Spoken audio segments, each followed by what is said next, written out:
Continuing with our coverage from the BMO Metals and Mining Conference here in Hollywood, Florida. Joining me now is the CEO of AngloGold Ashanti, Venkat. Thanks so much for being with us on Kitco News. You're welcome. Thank you. Pleasure. So we're nearing in on your one-year anniversary at the company. How has the past year been? It's been quite satisfying, not just for me. I think it's important that you've got a very good team backing you in terms of what has happened. It's been very satisfying for the team. We have actually registered the first production growth in the history of the company for over 9 years, with 2 new projects coming on stream and the operations actually outperforming on a number of metrics. We had the best ever safety performance and the first ever cost decline in the history of the company. So let's talk about those fourth quarter results now. Let's look at the numbers, which were obviously positive results, which is something uncommon that we've seen in the mining industry the past year. Yeah, the fourth quarter has been particularly good for us. It's been one of our best fourth quarters where we bet guidance. We came in about 43% above the same quarter last year, which was impacted by the strike, and it was an 18% improvement the previous quarter.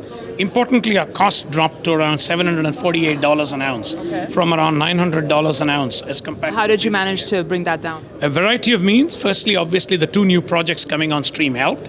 In addition to that, our 2 operating colleagues, Ron Largent and Mike O'Hare, have driven a cost improvement program across the existing operations in terms of pulling their costs down. And at the same time, we have looked at our overheads, our expensed exploration, and our capital expenditure as well, and rationalized them quite aggressively. So let me ask you, why have the South African mines performed better than their counterparts in North America and South America? Hey, we are resilient, you see, in South Africa. I think a number of factors. Firstly, the fourth quarter in South Africa tends to be traditionally the strongest quarter, because after that you go into a holiday period and the startup tends to happen slow in the first quarter. Secondly, certainly the weakening rand has actually helped. And thirdly, if you remember, the same quarter of the previous year, there was an impact in terms of labor disruptions, whereas the fourth quarter of 2013 was fairly uninterrupted from a labor relations point of view. Are there any acquisitions that you're eyeing for this year?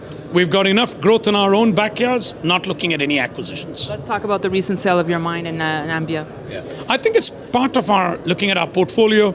We've got 2 new projects coming on stream, bringing around 500 to 600,000 ounces at low cost. So all we're doing is looking at the portfolio of assets and saying, is there any asset that doesn't actually fit the stable in terms of our value fit, which would make sense in somebody else's portfolio? And Navahab was one of them. Now let me ask you, most mining CEOs are very bullish on the metal. Do you look at the price of gold? Do you care about the price of gold? In fact, someone gave me one valuable advice. It was a fund manager in Cape Town. He said, make share price my problem, make gold price somebody else's problem, you worry about the business. So that's what we've been focusing on.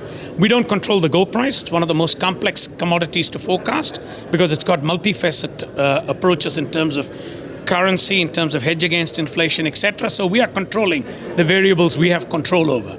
And at the end of the day, we're planning for the worst and hoping for the best. On that note, Venkat, thanks so much for being with us. Thank you very much. It's been a pleasure. And thanks for watching our coverage. You can email us any comments or questions at newsfeedback@kitco.com or follow this conversation on Twitter at Daniela Camboni. Thanks for watching.